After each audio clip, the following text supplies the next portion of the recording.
ఈ వ్యూ అంతా చూసారు ఎలా ఉందో. హిమాలయ పర్వతాలు, మంచుతో పూర్తిగా కప్పబడిన హిమాలయ పర్వతాల మధ్యన కేదారేశ్వర స్వామి ఆలయం, కాలభైరుడు ఆలయం. కాలభైరుడు కేదారేశ్వర స్వామి ఆలయం కన్నా అత్యంత ఎత్తైన ప్రదేశంలో ఉన్నాడు. అక్కడి నుంచి మనం ఇదంతా చూస్తుంటే ఈ వ్యూ అంతా మనకి ఈ మ్యాప్ అంతా కనిపిస్తుంది.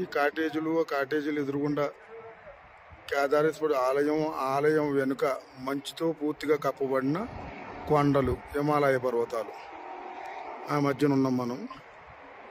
ఇది ప్రతి ఒక్కరూ కూడా చూడవలసిన యాత్ర నన్ను ఇది ఖచ్చితంగా జీవితానికి ఒక్కసారైనా చూడవలసిన పుణ్యఫలానికి సంబంధించిన మంచి కార్యక్రమం ఇది. మరి భగవంతుని చూడాలంటే ఎన్నో కష్టాలు పడే రావాలి. ఈ యాత్రకు వస్తేనే తెలుస్తుంది అసలు కష్టం అంటే ఏంటో, భగవంతుడు ఎక్కడ ఉన్నాడో.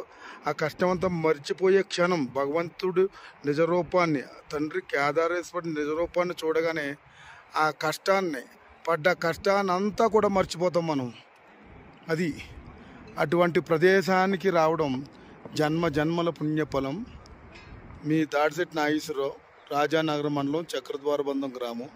150 మంది చార్ధామ్ యాత్రకు వచ్చాము భగవంతుడి దయతో, కృపతో.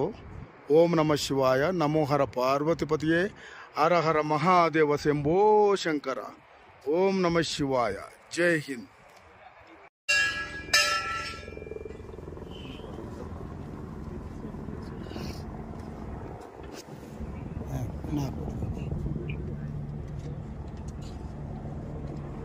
ఉండరా